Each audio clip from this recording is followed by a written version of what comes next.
여러분 반갑습니다. 오랜만에 주식 특강을 한번 해볼까 합니다. 오늘 첫 번째로는 반도체 슈퍼사이클, 두 번째는 전기차, 마지막으로 향후 10년을 이끌어갈 수 있는 주도주에 대해서 설명을 드리도록 하겠습니다. 우선 반도체에서 스마트폰을 빼놓을 수가 없겠죠. 스마트폰은 40개 정도의 반도체 칩으로 구성이 되어 있습니다. 그 중에서도 지구상에서 가장 뛰어난 반도체, 스마트폰의 두뇌가 되는 AP 반도체를 들 수가 있겠죠. AP 반도체는 어플리케이션 프로세스라고도 이야기를 하죠.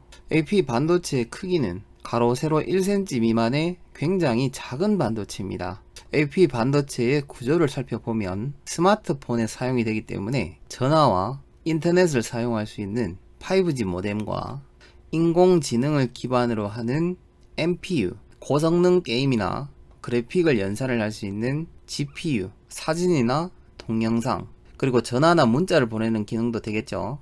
이 모든 것을 처리를 하는 CPU, 이렇게 6개로 구성이 되어 있습니다. 그리고 AP 반도체의 성장을 이끌어갈 수 있는 것은 이 모든 것을 계산을 해야 되기 때문에 메모리 반도체가 같이 받쳐줘야 성장을 할 수가 있습니다. 대한민국은 전 세계 메모리 반도체 1위 시장이죠.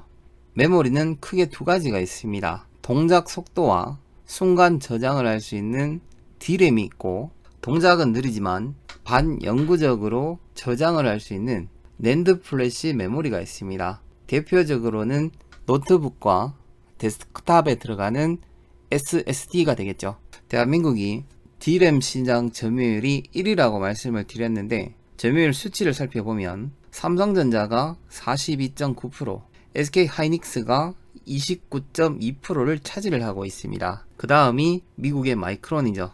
삼성전자와 SK하이닉스를 합산을 해보면 대략 72% 정도의 시장 점유율을 가지고 있습니다.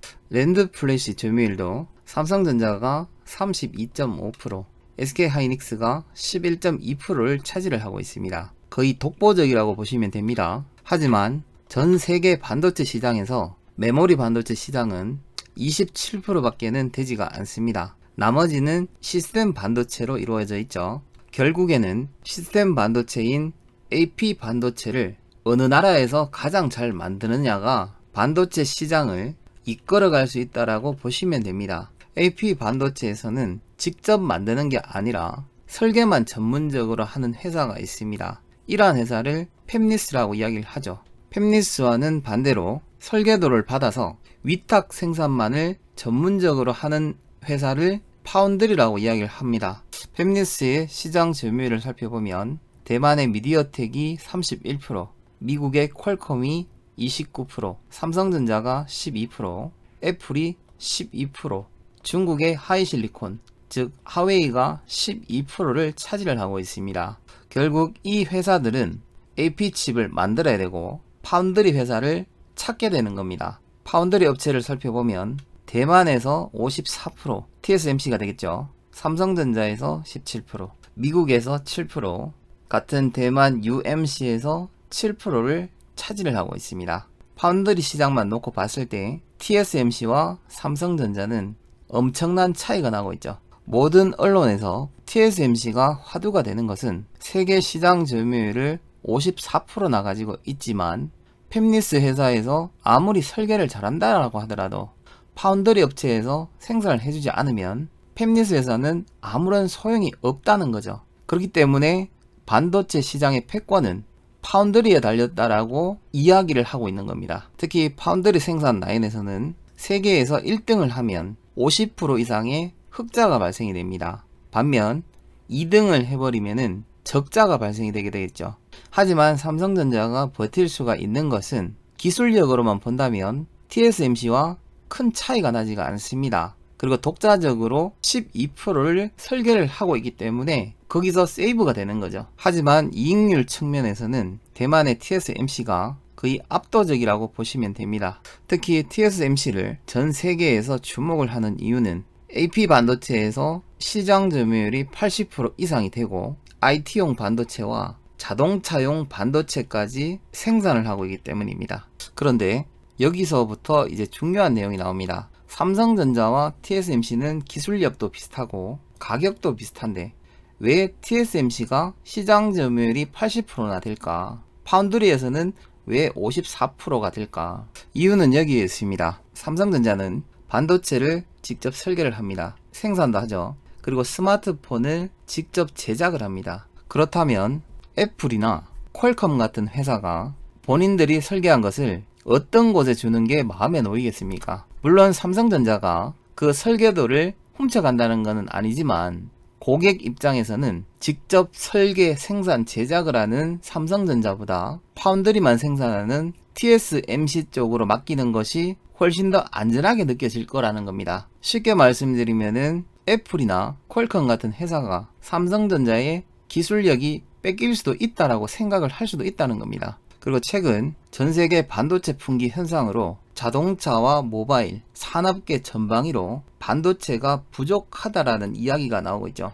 반도체가 품귀 현상이 일어나는 원인이 뭘까? 이것을 생각을 해보시면 됩니다. 답은 의외로 간단하죠. 자, 간략하게 다시 한번 더 설명을 드리겠습니다. 스마트폰에 들어가는 거는 AP 반도체죠. 컴퓨터에 들어가는 거는 CPU입니다. 그리고 자동차에 들어가는 반도체는 MCU라고 이야기를 합니다. TSMC는 전년도 매출액이 약 53조 원이 발생이 됐습니다. 그 중에서 50%가 AP 반도체고 40%가 IT 반도체입니다. IT 반도체는 TV나 가전, 그리고 10%만이 MCU 반도체죠. 작년 분야별 매출액 현황도를 보시면 아시겠지만 자동차 관련된 MCU 반도체는 TSMC 입장에서는 이익도 작고 판매도 많이 안 되기 때문에 상대적으로 많이 판매가 되는 AP 반도체와 IT 반도체 쪽으로 생산을 늘렸기 때문입니다. 그래서 현재 차량 반도체가 품귀 현상을 빚고 있다는 거죠.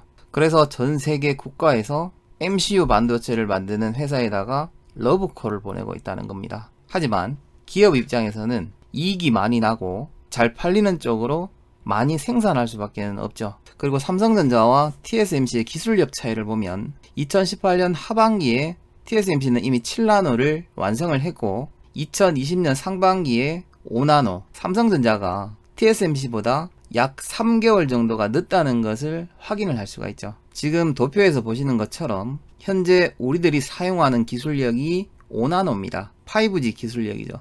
누가 5나노 기술력을 먼저 확보를 하고 많이 만드느냐가 현재 반도체 패권을 주도를 하고 있는 겁니다. 삼성전자는 올해도 5나노 반도체 생산을 위해서 약 10조 원을 투자를 한다라고 발표를 했었고 2023년까지 3나노 반도체를 생산 목표로 미국 오스틴 공장에 공장 증설을 하기로 했죠. TSMC는 올해 30조 원을 투자를 하겠다고 발표를 했습니다. 결국 전문가들은 누가 3나노, 2나노 기술을 먼저 생산을 하느냐로 세계 반도체 시장을 결정할 수가 있다라고 판단을 하는 것입니다. 삼성전자의 설계와 제품 생산 기술력이 오히려 파운드리 쪽에서는 독이 된다는 겁니다. 그런데도 불구하고 삼성전자가 올해 선언을 했습니다. 2030년까지 시스템 반도체에서도 1위를 하겠다. 여기에 대한 기대치가 굉장히 크다는 겁니다. 그리고 반도체 시장은 단순히 기업 간의 경쟁이 아니라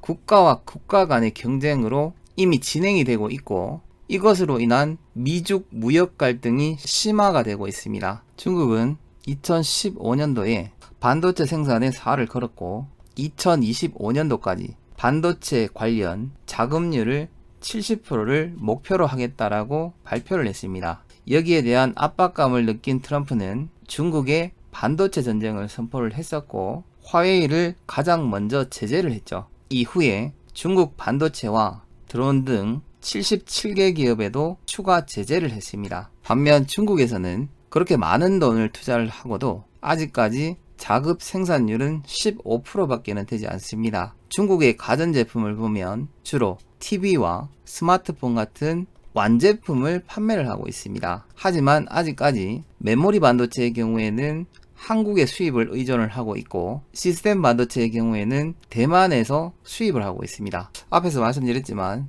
중국 입장에서는 반도체를 자급자족을 하기 위해서 170조 원이라는 엄청난 금액을 정부에서 투입을 했고 2018년도에 15.5%였지만 현재까지 변동성이 없죠. LCD 패널 같은 경우에는 한국을 이겼지만 파운드리의 경우에는 기술력이 너무나 높기 때문에 중국의 대부분 도전했던 기업들이 디폴트를 선언하게 됐습니다. 그런데도 불구하고 미국이 중국을 계속해서 제재를 하는 이유는 중국 화웨이의 스마트폰이 2019년도 기준으로 세계 스마트폰 판매 2위를 달성을 했습니다. 이 2위를 달성을 했다는 것은 화웨이의 기술력이 삼성과 TSMC와 별 차이가 없다는 거죠. 세계 최대 소비 국가인 미국에서는 위기감을 느낄 수밖에 없다는 겁니다. 특히 화웨이의 스마트폰은 가격 경쟁력 면에서 삼성과 애플보다 굉장히 저렴합니다. 전 세계 모든 전문가들이 반도체에 주목을 하는 이유는 4차 산업혁명 시대에 있어서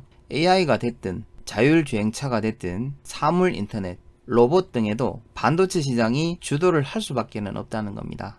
특히 AI 반도체 시장 규모는 2020년도에 121억 달러를 예상을 하고 있지만 2023년에는 약 300%에 가까운 343억 달러를 예상을 하고 있기 때문입니다. 그리고 AI 반도체가 성장을 계속해서 하려면 그만큼의 계산을 많이 해야 되고 빨리 해야 되기 때문에 메모리 반도체가 동반 성장을 해야 된다는 겁니다. 대한민국 입장에서는 굉장히 좋은 소식이죠. 그리고 세계적인 기업들이 국내 기업과 협업을 하려고 하는 이유가 뭘까요? 최근 애플에서 기아와 현대차와 협업을 하려고 하고 아우디에서는 삼성과 협업을 하려고 하죠. 그 이유가 바로 반도체를 생산, 설계, 제작을 할 수 있다는 굉장히 강점이 있다는 겁니다. 완벽한 자율주행차를 만들려면 최소 3개의 AP가 들어가야 됩니다. 첫 번째로는 내비게이션과 같은 프로세서, 디스플레이, 보안을 지킬 수 있는 인포테인먼트. 두 번째는 자율주행에 꼭 필요한 차량 간 거리, 위험 요소를 피할 수 있는